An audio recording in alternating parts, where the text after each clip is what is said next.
আইনামা সুকিফু ওদেরকে যেথায় পাওয়া যাবে, সংসদে পাওয়া যাক, রাস্তায় পাওয়া যাক, পত্রিকা অফিসে পাওয়া যাক, অথবা কোন নেতা নেত্রীর বাসায় পাওয়া যাক, এমনকি যদি তাদেরকে সেনাবাহিনীর ক্যাম্পেও পাওয়া যায়, আইনামা সুকিফু ওদেরকে যেখানেই পাওয়া যাবে, উখিযু পাকড়াও করা হবে না, আখাযু উখিযু মারুফ না মাজহুল, অ্যাক্টিভ না প্যাসিভ। কেন বলা হলো? এইটা করার জন্য রাষ্ট্র লাগবে না, যে পাবে সেই কাজটা করতে পারবে। আইনামা সুকিফু ওদেরকে যেখানেই পাও তোমরা পাওয়া যাবে, উখিযু ওদেরকে পাকড়াও করা হবে, তারপরে কি করা হবে? জেলে দেওয়া হবে। কি রাখাটা? জেল না ওদের জন্য। ওয়াকুতিলু তাকতিলা ওদেরকে কেটে টুকরো টুকরো করে ফেলো। করেছেন আল্লাহ। ওয়াকুতিলু তাকতিলা। এরপরে কি বলে শুনুন, সুন্নাতুল্লাহ, এটাই হচ্ছে আল্লাহর সুন্নাহ, এটাই হচ্ছে আল্লাহর রীতি। সুন্নাতাল্লাহিল্লাযীনা ক্বাদ খালাউ মিন ক্বাবলিকুম, তোমাদের পূর্বে যারা অতিবাহিত হয়েছে তাদের জন্য এই রীতি আল্লাহর ছিল। ওয়ালান তাজিদা লিসুন্নাতিল্লাহি তাবদীলা, কিয়ামত পর্যন্ত আল্লাহর এই রীতিতে, আল্লাহর এই নীতিতে তুমি কোনো তাবদীল পাবে না, পরিবর্তন পাবে না। 33 নম্বর সূরা 60 এবং 61 নম্বর আয়াত শুধুমাত্র রেডি করলাম। আয়াতটা কার? আল্লাহ। কোরআন কি জিনিস? আল কোরআন কালামুল্লাহ। কোরআন কি? কোরআন মাখলুক নয়, আল্লাহর কালাম। সুতরাং আল্লাহ নিজে বলছেন, আমি শুধুমাত্র এই আয়াতটা রেডি করেছিলাম, তারপরও পরিষ্কার আসো আমি কোনো দল গঠন করি নাই, আমি কাউকে মারতে বলি নাই, আমি আয়াতটা শুনিয়ে দিয়েছি, এর উপরে পড়ে লিখেছি। আমার নামে মামলা হলো বলগার রাজীব হায়দার হত্যা মামলা। এই মামলাটা দ্রুত বিচারে নিয়ে আসা হলো। সাংবাদিক ভাইদের উদ্দেশ্যে বলছি, ভালো করে শুনুন। ওই মামলার রায় হয়েছিল 2015 সালের 31শে ডিসেম্বর। ডিসেম্বর মাসে জজ কোর্ট বন্ধ থাকে, কিন্তু আমাদের ওই কোর্ট খোলা ছিল। সারা দিন ব্যাপী কোর্ট চলত, সন্ধ্যার সময় কোর্ট চলেছে। এরপরে রায় দেওয়া হলো। ওই রায়ের 285 রায়ের কপি 285 নম্বর পৃষ্ঠায় স্পষ্ট লেখা আছে, এই মামলার আসামি তখন ওই যে শাহবাগের আন্দোলনকে কেন্দ্র করে আমাদেরকে শিবির বলা হয়েছিল, জামাত বলা হয়েছিল। দেখে এগুলো পায় না, পরে আনসারুল্লাহ বানানো হলো।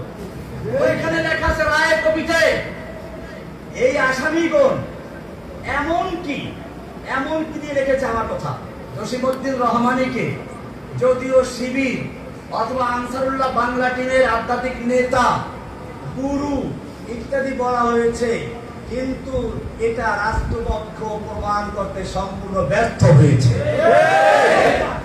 জজ কোর্ট থেকে কপিটা বের করুন, সাংবাদিকদেরকে বলছি, বের করে দেখুন সেখানে কি লেখা আছে। আদালতের রায়ের মাধ্যমে স্পষ্ট হয়েছে রহমানী কোন দলের সাথে সম্পৃক্ত নয়। সুতরাং আপনারা যদি এর পরেও আমাকে এইভাবে দেখেন, আদালত অবমাননার জন্য আপনারা দায়ী থাকবেন এবং সেজন্য আইনি ব্যবস্থা নেওয়া হতে পারে। কাজেই এই বিষয়গুলো স্পষ্ট করতে হবে। আল্লাহ এবং আল্লাহর রাসূলকে নিয়ে যদি কোনো ব্যক্তি কটূক্তি করে, অবমাননা করে, আল্লাহর কোরআনের বিরুদ্ধে কথা বলে, মনে রাখবেন এই বাংলার জমিনে তাদের থাকার কোনো ইচ্ছা নাই। তাদের ইচ্ছা হলো বিদেশ যাওয়া, বিদেশ যাওয়ার জন্য তারা এগুলো করে। কাজে আমি বলছি না বাংলাদেশের তাওহীদি জনতা জেগেছে, ওদেরকে একবার চিরস্থায়ী বিদেশ পাঠিয়ে দেবে। ভাইয়েরা আমার, আজকে আমাদের মনে রাখতে হবে, এই জাগরণকে ধরে রাখতে হবে। এরপরে যদি কোনো চক্রান্ত শুরু হয়, আজকে যেভাবে ওলামায়ে কেরাম, তলাবায়ে ইলম, স্কুলের ছাত্র, মাদ্রাসার ছাত্র, তাওহীদি জনতা একাত্র হয়ে ময়দানে নেমেছিল, ঠিক এই ঐক্যবদ্ধতাকে ধরে রাখতে হবে। কিয়ামত পর্যন্ত যদি আমরা এরকম থাকতে, ইসলামকে কেউ ধ্বংস করতে পারবে না ইনশাআল্লাহ। আমাদের সাথে প্রথম কাজ হচ্ছে ঐক্যবদ্ধ থাকা। 2 নম্বর কাজ হচ্ছে এই চেতনাকে, হাসিনা যেমন একটা চেতনা তৈরি করেছিল, আমাদেরও চেতনা তৈরি করতে হবে। আমি মূলত আসলে কোন দলের সদস্য ছিলেন, এই বাস্তব। আমার কি কাজ ছিল, আমি যখন দেখলাম গণজাগরণ মঞ্চ তৈরি করলো এবং তারা সারা বাংলাদেশে একটা জাগরণ তৈরি করার চেষ্টা করলো, যদিও তাদের স্লোগান ছিল রাজাকার বিরোধী, কিন্তু এই রাজাকার বিরোধিতার আড়ালে ছিল ইসলাম বিরোধিতা, ইসলামের বিরুদ্ধে চেতনা তৈরি করা। তখন আমার ইচ্ছা ছিল বাংলাদেশে ওই গণজাগরণকারীদের বিরুদ্ধে একটা তাওহীদের জাগরণ তৈরি করা। এই জাগরণ নিয়ে মাঠে নেমেছিলাম এবং আলহামদুলিল্লাহ আজকে দেখতে পাচ্ছি, আমি যদিও সে সময় শুরু করেছিলাম, আজকে বাংলাদেশের যে প্রান্তে যাই, এখনো যাওয়ার সুযোগ হয় না, শুধু কয়েকটা মসজিদের চিকিৎসা জন্য গেছে নামাজ পড়ার জন্য, যে মসজিদই যাই কোনো ঘোষণা নাই, কিচ্ছু নাই, দেখেই বলে যায় রমেশ আসছে। আর মানে হচ্ছে যেই জাগরণের স্বপ্ন দেখেছিলাম 2013 সালে, আল্লাহ রাব্বুল আলামিন আমাকে জেনে রেখে সেই জাগরণকে বাংলার ঘরে ঘরে পৌঁছে দিয়েছে।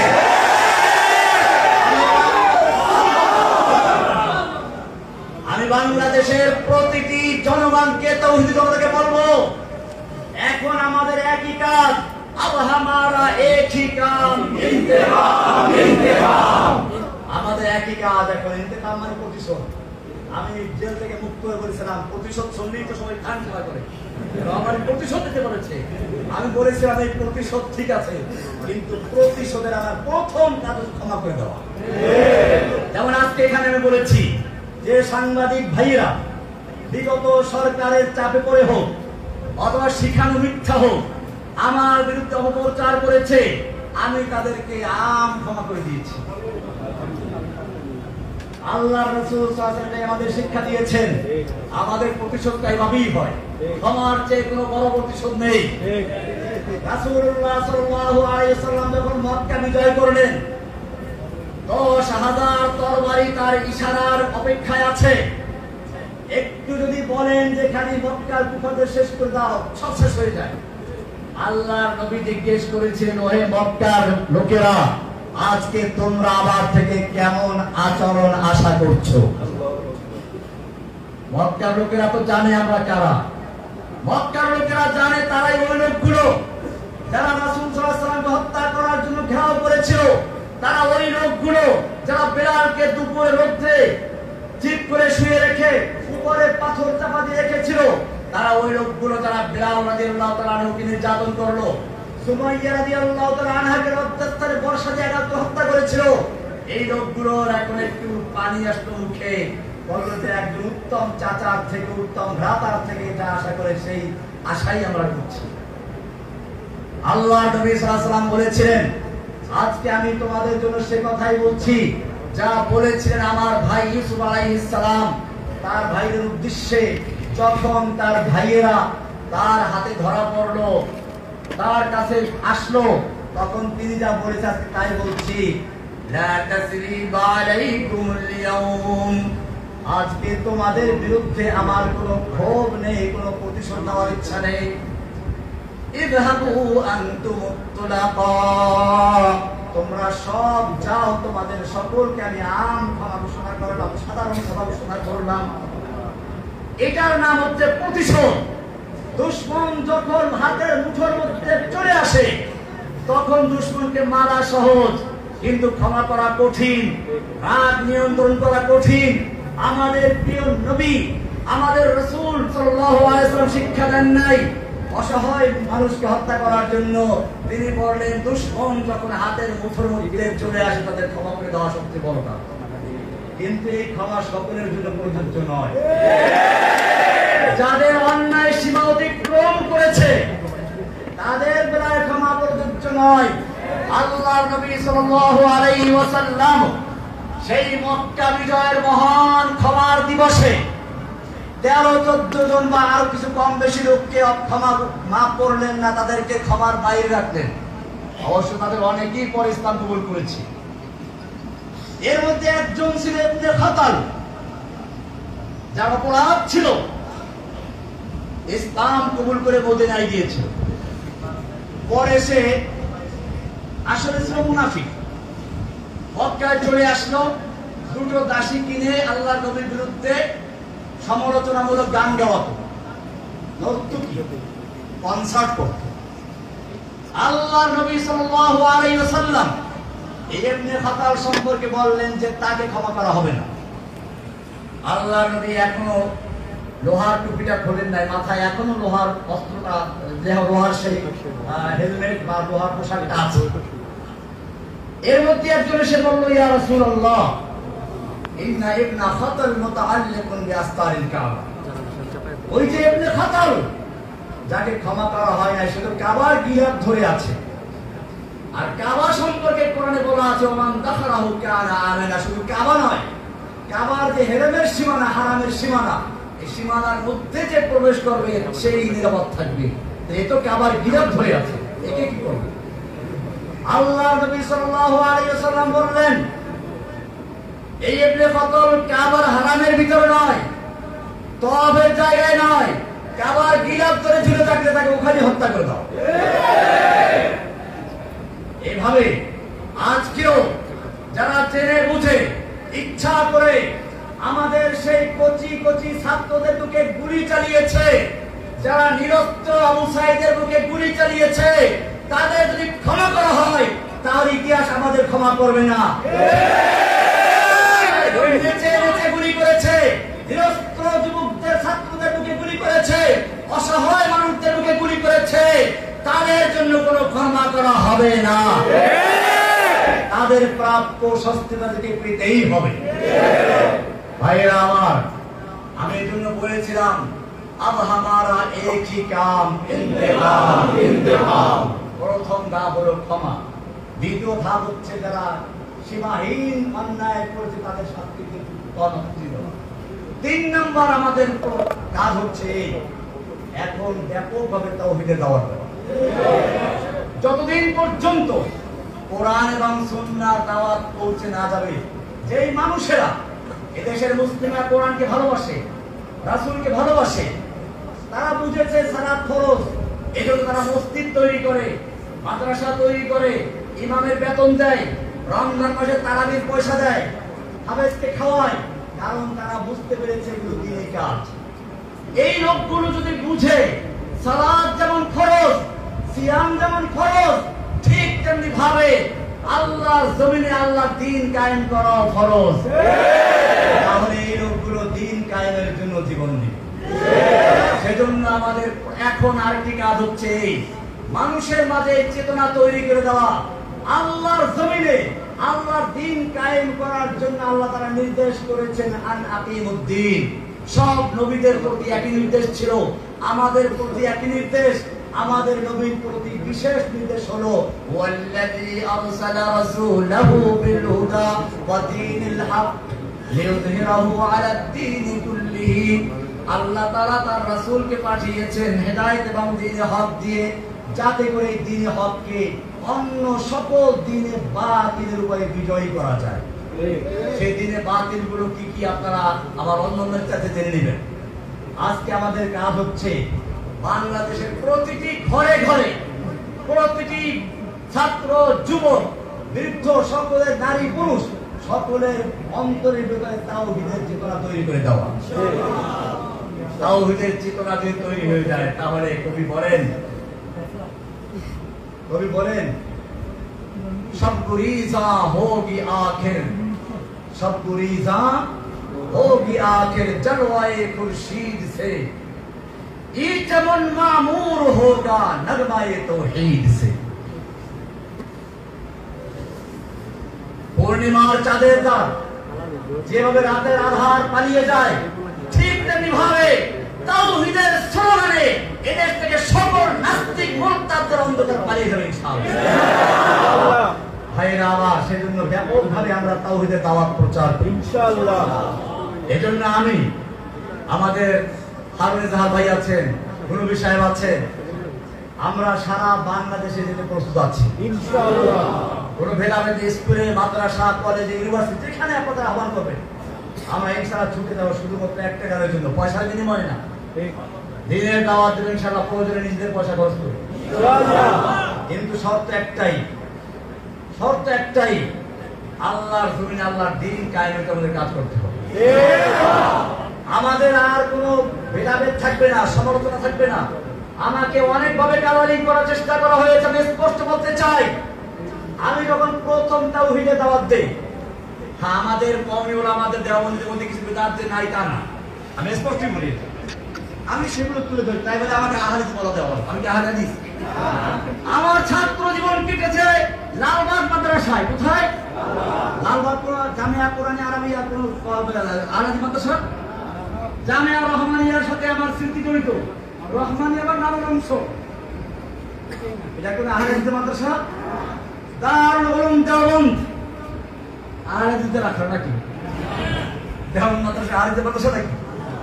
দেওবন্দের ছাত্র এদেশে বহু ছাত্র আছে যারা আমার ছাত্র অথবা আমার যারা সহকারী ওই সময় যারা দেওবন্দের ছাত্র, তারা জানে আলহামদুলিল্লাহ আমি কেমন ছিলাম। আলহামদুলিল্লাহ দেওবন্দের ছাত্র আছেন আমাদের হারুদার সাহেবের শ্বশুর, আলহামদুলিল্লাহ মুফতি সাহেব, সাহেবুল ইসলাম উনিও কত বড়। আমার তো আসলে আজকে দেখেন আমি নামাজ পড়তে গিয়ে ভয়ঙ্কর আমার এমনি তো দুর্বল আছি, তারপর জেল থেকে আসলে দুর্বল কথাবার্তা বলি নাই, এরকম হয়ে যাচ্ছে। আর সবচেয়ে বড় কথা হচ্ছে এইরকম বুজুর্গদের সামনে, বিশেষ করে আমার সেই দেওবন্দের আকারের আমার এখানে বসা আছে। দেওবন্দ মাদ্রাসার জন্মই হয়েছিল আন্দোলন করার জন্য। আপনারা জানেন ডক্টর টমসন একজন ইংরেজ ঐতিহাসিক, তিনি লিখেছেন যে ইংরেজরা ওলামায়ে কেরামদেরকে এমন হত্যা করেছিল, দিল্লি চাঁদনি চক থেকে খয়বর পর্যন্ত এমন কোন গাছ ছিল না যে গাছের প্রত্যেকটা ডালে ডালে একজন আলেমকে ফাঁসিতে ঝুলানো হয়েছিল। ওলামায়ে কেরামদেরকে মালটা দিবে দিবান্তর করা হয়েছিল, কিন্তু তারপরেও তারা ওই যে আগে কবিতা বলতাম ওরকম তারা সিনা টান করে ময়দানে এসেছিলেন।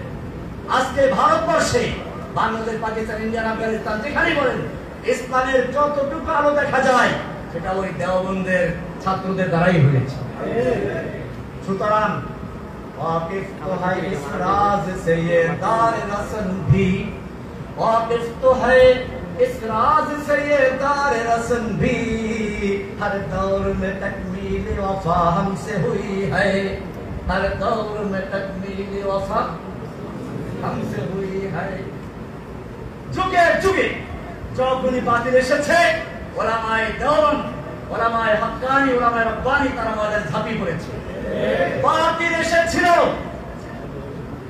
গণজাগরণ মঞ্চের নাম ধরে, হক নেমেছিল, ওলামায়ে দেওবন্দ নেমেছিল ছাত্র আন্দোলনের মাধ্যমে। বাতিল এসেছিল নরেন্দ্র মোদীর রূপ ধরে, হক এসেছিল কওমি মাদ্রাসা ওলামায়ে কেরামদের নেতৃত্বে ব্রাহ্মণবাড়িয়া থেকে, হাটাজারি থেকে কওমি মাদ্রাসার সুরত ধারণ করে। সুতরাং বাতিল যখনই এসেছে ওলামায়ে হক্কানি, ওলামায়ে রব্বানি, ওলামায়ে দেওবন্দ মাঝে ঝাঁপিয়ে পড়েছে। আমি তো তাদেরই একজন সন্তান। আল্লামা আজিজুল হক রাহমাতুল্লাহি আলাইহি বাংলাদেশের প্রসিদ্ধ শাইখুল হাদিস। শাইখুল হাদিস আমরা অনেকেই আছি, কিন্তু এক কথায় শাইখুল হাদিস বললে কাকে বোঝায়? আল মুতলাকু ইযা উতলিকা, তারপর কি ইরাদু বিহি আল ফাদুল কামিল। মান হুয়া ফাদুল কামিল? যদি শুধু বলা হয় শাইখুল হাদিস, তাহলে কাকে বোঝায়? এই যে দুনিয়া থেকে চলে গেলেন, কত বছর হয়ে গেছে, এখন পর্যন্ত কি আছে তার নাম জীবিত আছে। আল্লামা শাইখুল হাদিস রাহমাতুল্লাহ আলাইহিকে দেখতাম যখনই কোনো এরকম ইসলামী কোনো কার্যক্রম শুরু হয়ে গেছে, তিনি বলতেন আবু বকর রাদিয়াল্লাহু সেই মহান উক্তি, আয়ান কুসুদ্দিন ওয়া আনা হাই, দ্বীনের সামান্য ক্ষতি হবে আর আমি জীবিত থাকবো, এটা হতে পারে। তিনি ময়দানে ঝাঁপিয়ে পড়েছেন, তিনি বারবার জেলে গিয়েছেন, নির্যাতিত হয়েছেন। আমি তো তার ছাত্র, আল্লামা আজিজুল সাহেবের ছাত্র, মুফতি আমিনীর ছাত্র, আমি লালবাগের ছাত্র। অনেক হয়তো এটা জানে না, আমি জানি রহমানের লালবাগ থেকে শুরু করে রহমানিয়া থেকে শেষ, দাওরা শেষ করে তারপরে দেওবন্দে গেছি। ভাইরা আমার, তাহলে কেন আমাকে এই কালারিং করা হলো? আমি আপনাদের সাথে স্পষ্ট বলি, আমার বক্তব্যের কিছু ভাষা করা হয়েছে, এই ভাষার কারণে হয়তো ওলামায়ে কেরাম আমার কথা একটু কষ্ট পেয়েছেন। আমি আজকের এই লালখান বাজার মাদ্রাসা থেকে বলছি, আমার কথায় যদি কেউ কষ্ট পেয়ে থাকে, বিশেষ করে আমার কওমি অঙ্গ ওলামায়ে কেরাম না, আমি তাদের কাছে করজোড়ে ক্ষমা চাচ্ছি। আমি আপনাদের সন্তান, আমি আপনাদের বাচ্চা। খেতে যে নামে তার পায়ে কাদা লাগে। আমি খেতে নেমেছিলাম, কাদা লেগেছিল কিছু, সেই কাদাগুলো ধুয়ে মুছে পরিষ্কার করে আপনাদের খেদমতে এসেছি। ইনশাআল্লাহ বাকি জীবনটুকু যেন ওলামায়ে দেওবন্দ, ওলামায়ে হক্কানি, ওলামা রব্বানি তাদের সাথে থেকে ইসলামের বিজয় দেখে যেতে পারি, সেই জন্য আপনাকে দোয়া কামনা করছি। এখন আমার একই কাজ, ইউযহিরাহু আলা দ্বীনে, সকল দ্বীনে বাতিলের উপরে দ্বীনের হককে বিজয়ী করার জন্য বাংলাদেশের প্রান্তে প্রান্তে ছুটে যাওয়ার ইচ্ছা আছে ইনশাআল্লাহ। ইনশাআল্লাহ এই সাইবুল ইসলাম ইনশাআল্লাহ আমাদের সাথে থাকবেন। শুধু আমরা মাঝবয়সীরা না, আমাদের সঙ্গে এই বৃদ্ধরা থাকবেন, যুবকরা থাকবেন। জেনে রাখবেন, কোন একটা বিপ্লব যদি তৈরি হতে হয়, যুবকের রক্ত, মুরব্বীদের পরামর্শ, ধনীদের অর্থ, কয়টা বললাম? আবার শুনেন, ওসমানদের অর্থ, ওসমান গনির অর্থ, আলীর মতো যুবকদের শক্তি, আর আবু বকরের মতো মুরব্বীদের ছায়া। এই তিনটার সমন্বয় যখন ঘটে তখন বিজয় আসে ইনশাআল্লাহ। এখন থেকে আমি ধন্যবাদ জানাই আমাদের হারুন ইজাহার সাহেবের আব্বা মুফতি ইজহারুল ইসলাম চৌধুরী সাহেবকে। আপনারা অনেকে হয়তো দূরে তারা চেনেন না। আমি যখন হারুন ইজাহার সাহেবের নামও শুনি না, তখন ওনার নাম আমি শুনেছি। এই বাংলাদেশে ইসলামের জন্য যারাই কাজ করেছেন সবাই বলতেন আমরা লালখান বাজার মাদ্রাসায় মুফতি ইজহারুল ইসলাম চৌধুরী সাহেবের কাছ থেকে ওনার ওখানে আছি।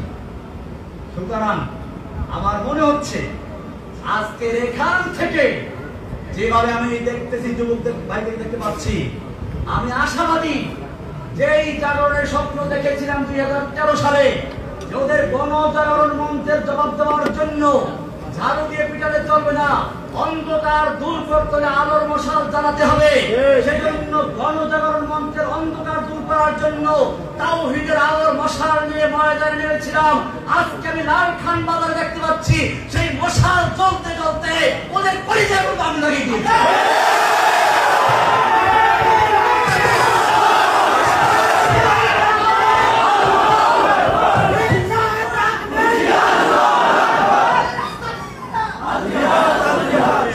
যখন আমাকে আহলে হাদিস বলে প্রচার করা হলো, তা দিয়ে কাজ হলো না। এরপরে ধরলো সবচেয়ে বড় অস্ত্র, জঙ্গি।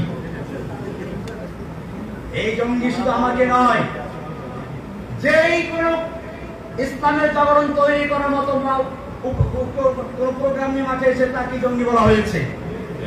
সুতরাং আমাদের পিছনে এখনো লাগা আছে। এখন থেকে যদি আমাকে বা অন্য কাউকে, যে কোনো আলেমকে যদি কোনো তকমা দেওয়া হয়, যদি কোনো রকম অপবাদ দেওয়া হয়, সেটা হোক মামুনুল হক, হোক হারুন ইজহার, হোক জসিমুদ্দিন রহমানি, হোক গুলবি, হোক আলী হাসান সামা, হোক রফিকুল ইসলাম মাদানী, এরকম আরো যাদের নাম না জানা আছে, আপনারা প্রত্যেকটা আলেমের পক্ষে ঢাল হয়ে ইনশাআল্লাহ তাদেরকে মাথা বড় করবেন। আপনারা সেই ঢাল, আপনারা সেই যুবক যারা রাসূল সাল্লাল্লাহু আলাইহি সাল্লামকে উহুদের ময়দানে তিনি একা হয়ে পড়েছেন, তীর তরবারি আঘাত আসছে, সাহাবায়ে কেরাম নিজেদের বুকটাকে ঢাল শক্তিত দিয়েছে।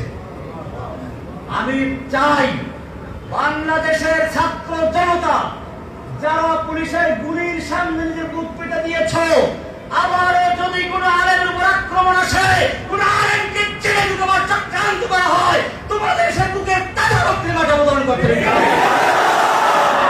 अब हमारा एक ही काम, এই ময়দানে যদি অবতরণ হন, জেনে রাখবেন তারা মরে না। হুসাইন দর হাকিকত মর্গে यजीद है, इस्लाम जिंदा होता है हर करबला के बाद। সুতরাং কোন বাতিলের রক্তচক্ষুকে ভয় না পেয়ে আমাকে দুইবার পুরস্কার দেওয়ার জন্য হয়েছে। আমি যে খানার ইতিহাস বলতে চাচ্ছি না, ওটা আমার মধ্যে আল্লাহর যুদ্ধে থাকবে। কিন্তু আমার সবচেয়ে বাধা লেগেছিল, আপনাদের শোনা দরকার এটা। আমাকে বলা হয়, রহমানী সাহেব কথা তো অনেক বলেছেন, অনেক শক্তি দেখিয়েছেন, আল্লাহ আপনাকে দেখে না, আল্লাহ ব্যস্ত আছে। কোরআনে বলা, শোনেন কি বলে, শোনেন নাউযুবিল্লাহ পরে বলেন, শোনেন কি বলে।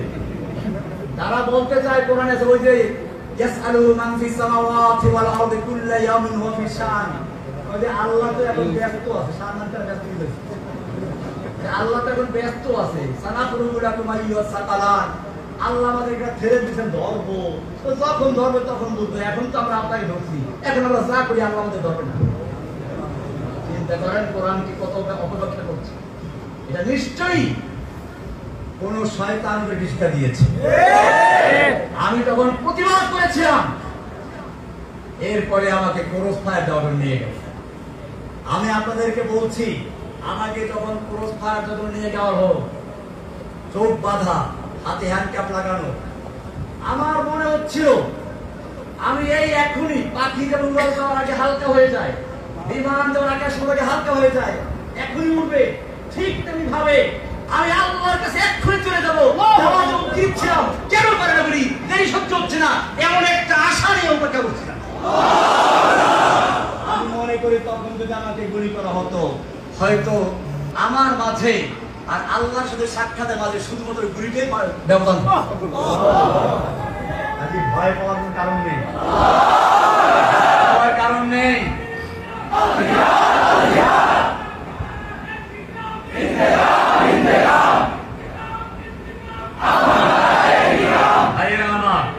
আমি কথা লম্বা হয়ে যাচ্ছে, আরো কিছু অনেকগুলো কথা বিষয় ছিল।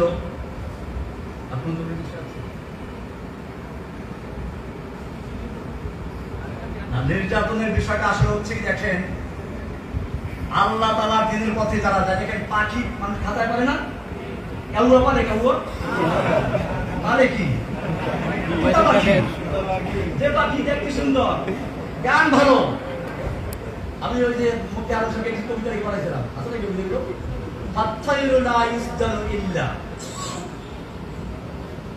ওই পাখিকে খাতায় বন্দী করা হয় যেই পাখির আওয়াজ সুন্দর। ঠিক তেমনি ভাবে যেই কোরআনের পাখি কোরআনের কথা বলে, যেই কোরআনের পাখিরা সুন্নাহর কথা বলে, তাদেরকে যেখানে বন্দী করা হয়। যারা কোরআন সুন্নাহর কথা না বলে, কোন শাসকের পাঁচটা গোলামি করে, তাদের জেলে দেওয়ার মতো সৌভাগ্য হয় না। অনেকে মনে করে জেলখানা নাকি যায় কারো বদদোয়ার কারণে। আমি নাকি কোন বুজুর্গকে তিরস্কার করার বদদোয়া করে জেলে গেছি। কোরআনে আছে, নবীদেরকে এই কথাই বলা হতো, ইল্লা আতারাকা বা'দু আলিহাতিনা, আমাদের কোন দেবদেবী কাউকে কি করছে, বদদোয়া দিয়েছে, তাই সে জেলে গেছে। আমি আপনাদের জিজ্ঞেস করতে চাই, ইউসুফ আলাইহিস সালাম জেলে গিয়েছিলেন কার বদদোয়ায়? না। আমাদের রাসূল সাল্লাল্লাহু আলাইহি ওয়াসাল্লামকে 3 বছর পর্যন্ত এই কারাগারের মতো না, এই কারাগারে খাওয়ান দেয়, পানি দেয়। আমাদের নবীকে যে কারাগারে আটকে রাখা হয়েছিল, সেখানে খাবার ছিল না, পানি ছিল না, উত্তপ্ত মরুভূমির বালু ছিল, পাহাড় ছিল। 3 বছর পর্যন্ত সে আমি তলে, শুধু আমাদের নবীকে নয়, নবীর পুরো বংশকে সেখানে বন্দী করে রাখা হয়েছিল। কারো বদদোয়ায়? না। ইমাম আবু হানিফা রাহমাতুল্লাহ আলাইহিকে বন্দী করা হয়েছিল। এক রাওয়ায়াতে বলা হয় যে উনি জেলখানাতেই মারা গেছেন, আর কেউ তার সাথে না মুক্ত করা হয়েছিল, কিন্তু গৃহবন্দী অবস্থায় মারা গেছেন। যে অবস্থায় বন্দী অবস্থায় মারা গেছেন, তিনি কি আত্মহত্যা করেছিলেন? ইমাম আহমদ বিন হাম্বল রাহমাতুল্লাহ আলাইহিকে কারারুদ্ধ করা হয়েছিল, নির্যাতন করা হয়েছিল। ইমাম ইবনে তাইমিয়ার লাশ কারাগার থেকে উঠেছিল। এই সবাই কি কোন বুজুর্গকে তিরস্কার করে বদদোয়ার খপ্পরে পড়েছিলেন? না। বরং পরিষ্কার শুনুন, ওই যে বললাম জেলখানায় যেতেও ভাগ্য লাগে, জেলখানা সবার জন্য নয়। কাউয়া কোনদিন কেউ পারে না,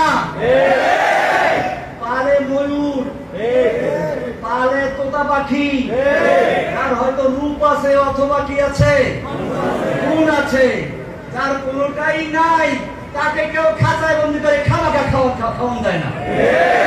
ঠিক তেমনি ভাবে যেই পাখির গলায়, যে আলেমের গলায় কোরআনের আওয়াজ থাকে না, যেই আলেমের গলায় একামত দ্বীনের কথা থাকে না, যেই আলেমের গলায় নাস্তিক মুরতাদদের বিরুদ্ধে কথা থাকে না, যে আলেমদের গলায় আল্লাহর জমিনে আল্লাহর দ্বীনকে বিজয়ী করার স্বপ্ন থাকে না, সেই আলেমদেরকে জেলখানায় নেওয়ার কোনো প্রয়োজন হয় না।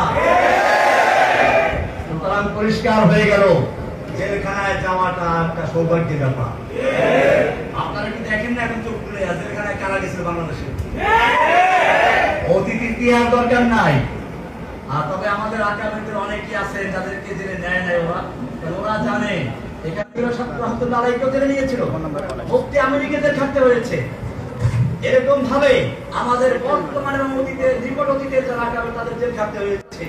সুতরাং মনে রাখতে হবে আমরা তাদেরই সন্তান। উলাইকা আবাই ফাজিনি বিমিথলিহিম রাহমাতুল্লাহ আলাইহি। আমাদের আব্বা ইমাম ইবনে তাইমিয়া রাহমাতুল্লাহি আলাইহি, আমাদের আব্বা হোসেন আহমদ মাদানী, কাসিম নানতুবি, মাহমুদ হাসান দেওবন্দি রাহমাতুল্লাহ আলাইহি আজমাইন, আমাদের আব্বা আল্লামা আজিজুল হক রাহমাতুল্লাহ আলাইহি, আমাদের আব্বা আমিন রাহমাতুল্লাহি আলাইহি, আমিনের আব্বা, আমাদের আব্বা